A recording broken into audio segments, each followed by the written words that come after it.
Hey, this is Anney. And Samantha. And welcome to Stuff Mom Never Told You, a production of iHeartRadio.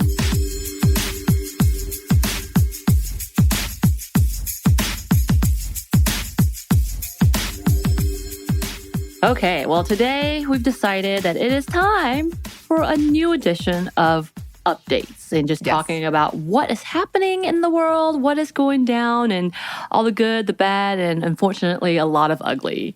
So with that, we do want to give you some trigger warnings as we will be talking about sexual assault, adult-themed topics, politics, which I think could be triggering for a lot of people right now, death and assault, and just issues of Black Lives Matter, and for those who have been inundated and have been really overwhelmed, we will be talking about it as well. So there you are, forewarned. And we're going to be talking about some good news too, but that's definitely there.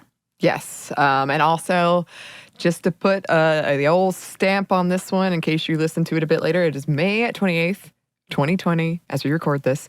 I did not have to look that up, and I feel unreasonably proud about it. You should be proud. I'm very proud of you. Thank you. Actually, 28 is one of my favorite numbers, so that's proud. Okay. And I have like a weird number thing, so. It's a good even number. Yeah, you know, one day maybe I'll go into my whole pyramid of favorite numbers, but not today. Doesn't everybody have those, though? I don't know. Do they? I don't have a pyramid. I definitely have like my favorite number, my favorite birthday, and then...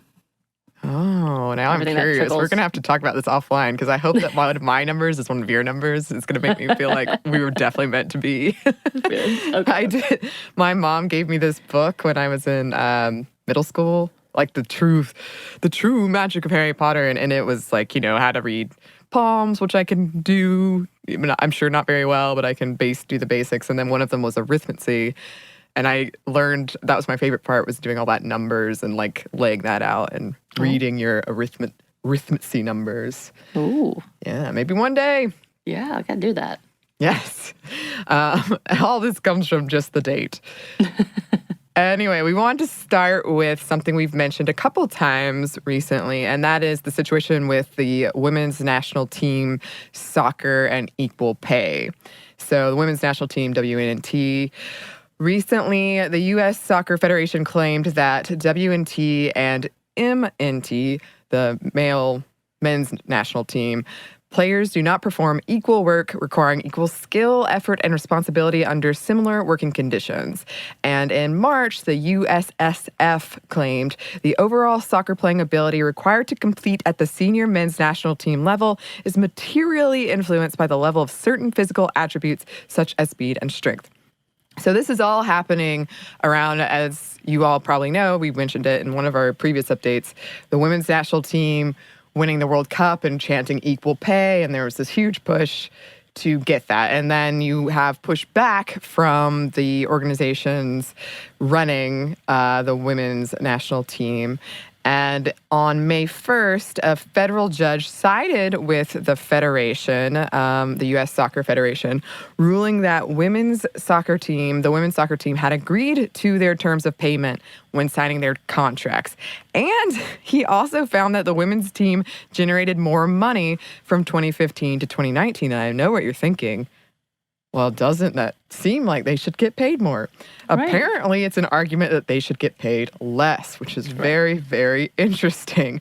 From the court summary document, the WNT has been paid more on both a cumulative and an average per game basis than the MNT over the class period. However, the public is largely on the women's national team's side. Team members wore their jerseys inside out in protest, and big sponsors like Coca-Cola came out in support of the team. The president of the U.S. Soccer Federation, Carlos Cordero, resigned and was replaced. The previous president, Sunil Gulati, said in a statement about the lawsuit, "I believed the WNT was much more likely to qualify for and succeed in their tournament than the MNT was." And yes, he was right. And yes, again, they're using that as an argument to pay them less. Essentially, they perform better, so they would have earned more. He also pointed to the practices of FIFA, kind of saying they're following in FIFA's footsteps. The team is looking to appeal, so we'll definitely keep an eye on this situation. Right. And one analysis found that if the WNT used male player pay scales from 2014 to 2019, they would have made $91.8 million as compared to what they did make, which was $27.7 million. Significantly smaller. Yeah. And pay is just one part of the problem. Playing conditions, marketing, broadcasting, all of those things are also part of the issue. And former FIFA president called the players pretty. And suggested they wear tighter, more feminine clothes. Because, okay. Yeah. And other women's teams are following in the WNT's steps as well. Just one woman, Serena Williams, surprise, ranked in the top 100 top paid athletes in 2019. Only one. Right. So we do have a long way to go with that. And that is something I definitely would love to come back and do a whole episode on. Because I read many lengthy articles about so many of these women's teams pushing for change all over the world. So that's great. You would have thought that would have been something that was already talked about when we were talking about Title IX and the opportunities when with female athletes in colleges and schools. So you would think those changes would have kind of leaked towards the professional level, but it didn't seem like it does. Giving very little opportunity, giving very little consideration to pay. It's just an overall, what? Yeah, a lot of it is exactly that. So, future episode. But speaking of soccer, for now, oh my gosh, as sports teams and restaurants start looking into ways of reopening, there have been more and more headlines about companies and organizations using dolls to fill the stands or seats at restaurants where they can't have customers. I love that. For some people, this apparently is better than just being kind of far apart from other people. Like, to me, having a doll, a human-sized doll, is a little bit freakier. Right. Some of the pictures that I saw in restaurants specifically, I was like, those dolls are really creepy. Yeah, they're going to kill you while you're eating. Right. It's a horror movie waiting to happen. Right. But one recent story that caught our eye had to do with the South Korean soccer team, FC Seoul, one of the first sports teams to make a return during the pandemic. They were fined $81,300 after they filled their stands with sex dolls to add to the atmosphere. A few of the dolls held signs for the company that makes the dolls. Of the 30 dolls, 28 were women, and many of them with exaggerated feminine traits, big breast. The K-League prohibits sexual or inappropriate advertisements, hence the fine. And this has sparked many, many debates. Some thinking that the fine was just because the sex dolls were salacious and dirty. Those were words that I'm quoting, while others saying the incident was blown way out of proportion. The K-League that the team is a part of issued this statement. Regarding the cheer mannequins that were installed during the game on the 17th, we sincerely apologize for causing deep concern to the fans. They claim that they checked to make sure that they weren't used for adult purposes, and the company assured them that the mannequins are frequently used for clothes. I'm sure that's probably true, and taking off of clothes, perhaps. The league said the team, quote, could have easily recognized their use using common sense and experience. Right. I just wanted to be like, oh, bless their heart. Like, definitely a Southern moment of like, Southern. I don't know if this is true or not, but that, yeah, aw. So Samantha and I were talking about this off mic. I didn't know they were advertising. I can see the problem there. But otherwise, like, if it's just dolls, I don't know. Right. I mean, there were a couple of ones I was like, yeah, that looks suspect. Yeah. But outside of that, I mean, typically, if you're trying to watch the game, you're not looking in the stands. But, okay. Maybe then some people were. I mean, also, it could have been like one or two people who were just really excited about doing this joke type of thing. I could definitely be like, yeah, they knew what they were doing. The whole company may not have, but there was one person who was like, ha, yeah, watch this. Look what I can do. Right. Well, we're going to switch a little bit to a more serious topic, because I don't know how else to transition that. Yeah, it's a difficult one. To women in politics with some good news and with some concerning news. As per usual.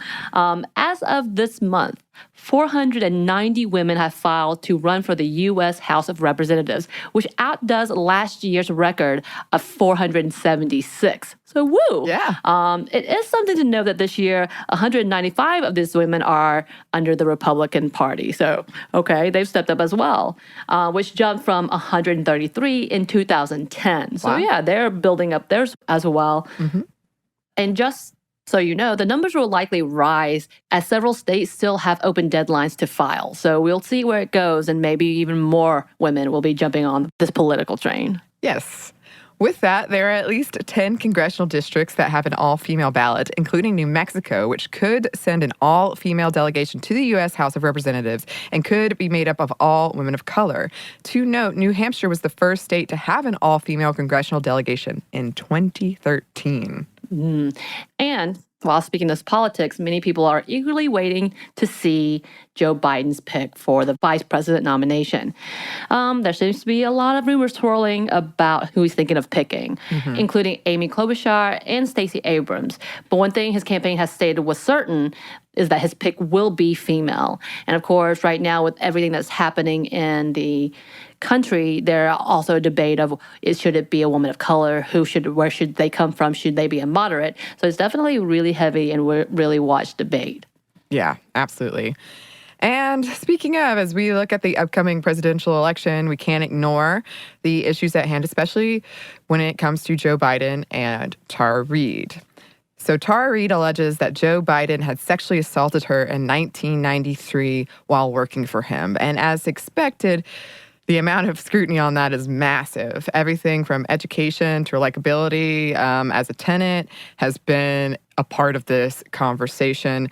Trying to navigate what may be considered sort of a dumpster fire of an election has become much more challenging and has left a lot of us feeling concerned and uncertain. And many have been faced with the fact that this is a lesser evil situation, which puts women in between the rock and a hard place of a situation, whether we are violating our own morals with the decision of the upcoming election.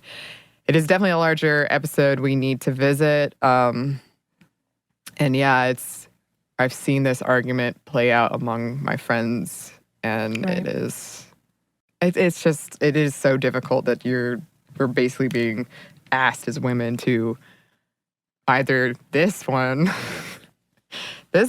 who's got like 20 women alleging sexual assault, and then this one who's got one.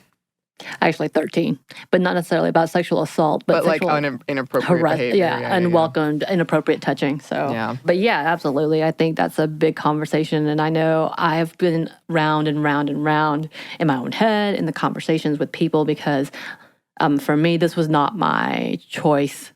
Right. For the Sure. candidate. And as per what has been, again, a dumpster fire. I feel like that's the best phrase for this year of a political season. It is interesting to try to kind of debate with yourself and even talk yourself into situations where it just feels gross. Yeah. It's not fun. No. It is not fun. But yeah, we'll come back to that in a future episode for sure. But for now, we have a lot of ground to cover still. But first, we're going to pause for a quick break for a word from our sponsor.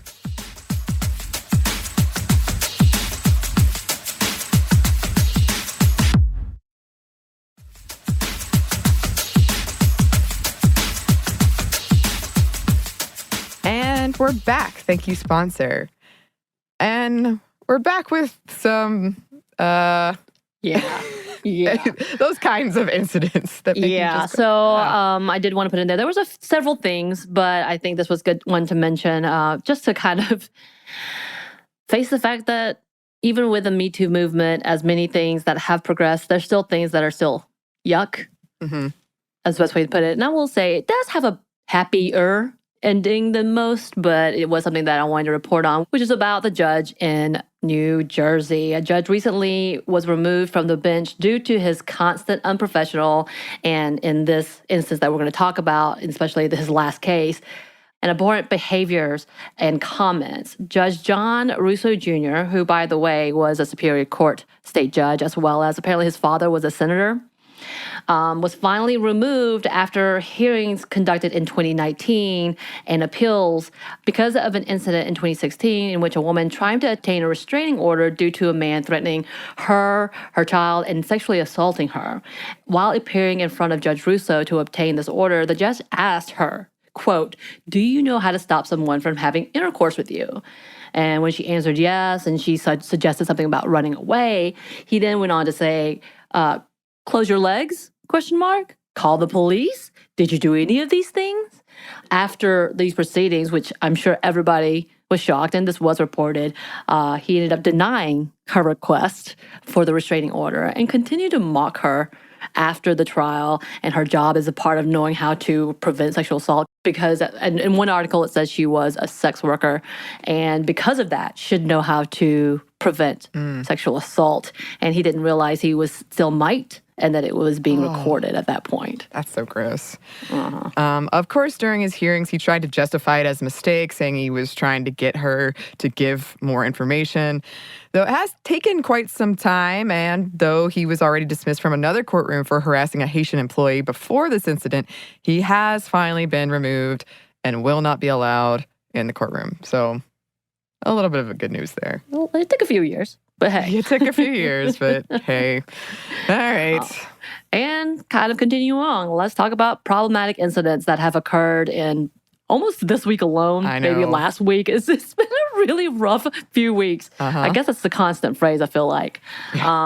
Earlier this week, Amy Cooper was recorded after being confronted for not leashing her dog as required by New York law. She was recorded calling 911 on Christian Cooper, a black man out doing some good old bird watching. And not to get too much into the incident, because I feel like most people know, we do witness her contacting 911 after letting Mr. Cooper know that she would be claiming an African-American man was threatening her, which I find very odd. Yeah. Just I'm going to let him know. Yeah, like just the brazenness of it. The fact that it was a threat. It absolutely was a threat. It absolutely was a threat. Right. Some things to note: while she was on the phone with 911, she changed her tone and octave after it seemed like her normal voice wasn't getting her distress across enough. And as the incident showed, the power of white women and their privilege and weaponizing that privilege and weaponizing emergency response and law enforcement. And also, once again, shows the danger of the ingrained racism of white women fearing and needing protection against a black man. It almost seems it's kind of the situation of lynch mobs that gather to protect the frail white woman hasn't really changed too much. And when looking at the many and constant hashtags of all the murders within the black community, and though the situation did not end with the death of another innocent black man, it continues to show this deep disdain and rooted racism that comes out when a privileged group, and we'll talk about it in a bit, Karens, are held accountable. And again, it's kind of one of those levels of this is a bigger problem than you know. The Emmett Till case had very much to do with that same level of just wanting to be angry and taking out on a young black kid, actually. Yeah. And it seems like this is kind of that same level. Even if you're thinking, oh, no, that wasn't what she was doing, there is still that level of this is a tradition and a horrible, horrible idea that has been a part of racism, rooted racism against black men in general. And it's kind of that same level of, here we go again. They have weaponized white women's fears in order to harm another group of people. Yeah. Yep. Also going to talk about Allison Roman, who she's made a name, especially during this quarantine time, with her different recipes and food knowledge, like the shallot pasta. But now, perhaps, she is even more known for an interview she did in which she decided to name a couple of Asian women, Chrissy Teigen and Marie Kondo, as to why she didn't want to do certain things or felt something wasn't what she agreed with. But of course, that's more politically correct than the way she phrased it. Right. And oh my God, there's so many questions as to why she chose two women of color to begrudge, as well as to why she would use a specific speech pattern to reflect her disapproval for an Asian woman's business tactic. And though she did try to explain it away, that it was an inside joke about Polish people, and I don't know, is that really better? I don't know. I don't know. And not her making fun of Asian people. But I have to question that why do it? Why do it on a publication? It just doesn't seem smart in any least way. I don't know. But after initially doubling down, she did send out an in-depth apology, which Tegan accepted, and we hope, is a reflection of her growth and her to continuing to learn. And we do see her try to kind of slowly work her way back to the good graces of the many people who love her recipes. I mean, I've never tried it, but apparently they're really nice. They're really good. Yeah. I've never tried them either, but kind of related, also under scrutiny, is Lana Del Rey, after she released a lengthy, kind of random, out of nowhere statement of how she was being persecuted and criticized for her music and her lyric topics, which she decided, in this, she decided to name drop several female singers, including Nicki Minaj, Doja Cat, Beyonce, Ariana Grande, and Cardi B, and she compared their songs to hers in order to highlight how she is being persecuted while they are being celebrated. She brings up past criticism of glamorizing abuse in her songs. Her statement saying, basically, she is just a glamorous person singing about things. And after the many who had issues with what seemed to be a bit specific in her critique against the industry and people's tastes by only bringing up mostly women of color, she once again came out stating she wasn't racist. And if someone noticed that the women she talked about, who she stated she loved, and the reason she named them was because she loved them, were women of color, then it probably said more about the reader, so the audience's interpretation, and their racism. I have a lot of questions about this. Yes. I have a lot of questions. And restating that it was about her being persecuted for being too feminine and glamorous to be accepted in this now feminist world. And of course, her statement of, quote, not being feminist, just saying feminism doesn't accept females like her. Okay. Which is an interesting take. Yeah. I can understand she gets a lot of criticism. I get that. But once again, kind of like Allison Roman, not sure why you have to name names and not sure why they happen to be all women of color. Don't get me wrong. You pick some good women. To put on your list, I guess. I don't know. They definitely have some bops, some hits. Some bops. I got this. I'm old. Give me this. But it seemed very specific for her to write those out. It did. That has been one interesting thing for me because of quarantine, I've been on social media more than I ever was before. And I love /hate when I first check it for the day and I see like Lana Del Rey is trending and my mind is like, what possibly has gone wrong here? Right. And then I hear about it and I'm like, why? Why? There's a lot of those questions. Yeah. I feel like at least half of my like trending topics, that's my reaction to it. Like, why? Yes, that's fair. Yes, and kind of related. Let's talk about Karens now. Karens? Yeah. So there has been this very heated debate of usage of the name Karen. The term Karen has been around since 2014, according to one article, but has really been a big point of conversation in the last few months. I think last year, or a couple years ago, it was in the running for Word of the Year, because we talked about it in our pronoun episode. Right. It was up there. So yeah, it's been around, but especially in the last few months, it's been a source of lots of heated conversations. Karen is, quote, a middle-aged white woman with an asymmetrical bob asking to speak to the manager who happens to be as entitled as she is ignorant. A new debate has been circulating that the use of the term Karen, not only is it offensive, but it's actually a slur. No, it's not. Just recently, a comment was made stating, quote, the Karen slur is women-hating and based on class prejudice. Some go as far as to claim that it's just as offensive as any racial slur used towards people of color. No, it's not. Leading to, once again, women of color, typically Black women, to remind the level of offensiveness and pettiness of that comment alone, and equating a woman who complains or calls the police because they are afraid or annoyed at someone of color for being in what they see as their space, aka Barbecue Becky, are wielding their privilege in order to complain that a term used during slavery to hold power or to take power away from a whole race. That is not really a comparison. Right. Of course, there is the argument that it is misogynistic, and that might not be too far off with the fact that a large, broad term isn't as equally known or used for white men, which, by the way, many are saying is Kevin or a Chad, depending on the age. And I know that also fluctuates for women, other names as well. But yeah, we don't have a generic one agreed upon name for men. So maybe, yes, it could absolutely be a little more misogynistic. But is it a racial slur? No. No. No. Nope. I do feel sorry. I have a few Karens in my life who are very sweet. Right. But still not a racial slur. You're going to say that with complete confidence. Right. So we do have a little bit more for you. But first, we have one more quick break for a word from our sponsor.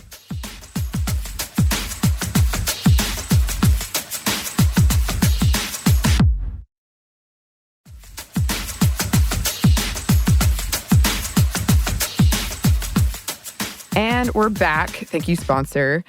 And we're back, unfortunately, with some more stories about murders of people from the Black community. And we really wanted to talk specifically about Biona Taylor. So, yeah, as we record this, it's the end of May, and our hearts have been really shredded to see the continued violence and murder of the Black community. And there are so many incidents that it seems never ending. But one in particular we did want to discuss quickly is the murder of Biona Taylor, who was an EMT essential worker.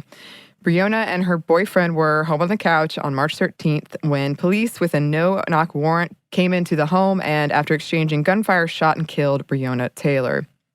Law enforcement was granted that warrant with bad information of a possible drug dealer living and receiving packages in the home, which later we found out that not only did that man not live there, nor had he been there in months, but he was already in jail. Originally, Briona's boyfriend, Kenneth Walker, had been charged with attempted murder for shooting one of the officers in the leg, but eventually the charge was dismissed as not only defending of his home, but that he had a license for that weapon. Right. And the story of her death didn't actually make it nationwide until after the murder of Ahmaud Arbery, who was gunned down in South Georgia while on a jog. And many questions have risen as to why her death is not being as loudly talked about as some of the others. And although comparing murder cases seems fairly insensitive, and please understand, there's no good, and all of this deserves all of the attention. Many, including her family, are asking what makes her case different. And there have been many who speculated because there was no video of her being shot that it didn't engage viewers or the community as much. But Brittany Cooper, writer and co-editor of the Crunk Feminist Collection, tweeted recently, quote, "I'm thinking this morning of hashtag Biona Taylor and the comparative lack of outrage about this Black woman EMT, an essential worker, being killed in the middle of the pandemic. I'm thinking it's much easier to access our rage over hashtag George Floyd, the man who was recently murdered in Minnesota. The killing of a Black man by cops, of the threatening of their lives by lying white women, fits the lynching narrative hand in glove. Those brothers were targeted, hunted in a sense, and Black women victims of state violence are seen as the unfortunate collateral damage on the other hand." And Brittany Cooper goes on in her thread writing, quote, "This is why you need Black feminist theorists, because the gender thing here is about public space as typically seen as domain for men, but not Black men, and how private space," and I would interject something like homes and etc., "is seen as the domain of women, but not Black women." So I think she definitely hits on to some of the questions of why does this look different? And then, of course, Sandra Bland came into the conversation as well, which there was also videotape and her unfortunate death not too long ago. And the conversation is, what is the difference in build-up? And that kind of territorial idea about space and where they belong does have a big conversation of why we need, first of all, intersectional feminism, but why we need to take the lead of Black women and Black feminists in this time. Absolutely. Now we're going to talk about a few COVID-related things, starting with one that my phone loves updating me about every day. Women leaders during the time of the pandemic. Are they better? As the pandemic continues to affect the lives of people all around the world, we see what a difference leadership can have. Oh, yes, we do. Specifically, women-led nations. Just this month, again, it's the end of May, New Zealand was able to say that they had no current hospitalizations for COVID-19 and has not had any new cases in the last few days. Wow. Prime Minister Jacinda Ardern has been highly praised for her active persistence in containing the virus. And also, FYI, about 2 years ago, Sminty did a whole episode on Jacinda Ardern. So go check that out if you'd like. And also, she was holding a press conference recently in which an earthquake occurred. And she's just chilling. She's just chilling. No worries. Yeah. I think it's fantastic. And as I saw a tweet today that said, New Zealand didn't just flatten the curve, they crushed it. Yeah. And I thought it was, yes. And honestly, she is not the only one. Many of the female-led countries have been able to better contain the virus than others. Countries like Germany, with leader Angela Merkel, was able to fast-track testing, and it has one of the highest numbers of testing and turnaround in the world, honestly. And we have Taiwan's president, Tsai Ing-wen, who with her VP has been able to place travel restrictions as well as health checks very quickly. And it should be noted, in a population of 23 million people, they have had less than 500 cases and under 10 deaths. Yeah. And there are a lot of arguments about why this is and how much we can extrapolate, especially because there's sort of a low pool number to choose from because there are less female leaders around the world. And arguments have also been made that it's not necessarily that women are better leaders, although headlines do indicate the calm reactions / pro actions are big factors, but that men are having to prove their strength in leadership and have to look tough and strong while women aren't under the same pressure and are being seen as more compassionate and understanding as opposed to the no questions asked authoritarian method. Right. And some even speculate that it could actually be harmful to place such expectations on female leaders, as quoted from an article written in Vox where they quoted Kelly Dittmar, a professor of political science at the Center of American Women in Politics, quote, making the generalization that women are always better at handling crises like the coronavirus runs the risk of essentially setting a trap for female leaders. They're expected to perform better than men, so when they do well, it's just business as usual. And when they do run into trouble, whether it's with the pandemic or some other challenge, the criticism of them might be greater. And Dittmar said again, because the expectation set is that they're supposed to be better than the guys, which we've actually discussed previously in many episodes, that the bars are so much higher with expectations that women can do this. And so therefore they just move on instead of crediting the fact, oh, this is a big deal. Right. Yeah. It is. And finally, we wanted to give a huge shout out to Costa Rica, which has become the first Central American country to legalize same-sex marriages. Yay! Costa Rica has become the 28th UN member state to recognize same-sex marriages, and though a celebration for this wonderful moment had to be postponed, they were able to broadcast the union of brides Alexandra Quiros and Dunya Aria. So congratulations to them and to Costa Rica! Yay! So ended on a positive note. We try to add good things. Yes. As with the horrible things. Yeah, we try to give a little taste so it's not overwhelming. And if we missed any good things or any things at all, please let us know. You can email us at stuffmediamomstuff@iheartmedia.com. You can find us on Twitter at momstuffpodcast or on Instagram at stuffmomnevertold you. Thanks as always to our super producer, Andrew Howard.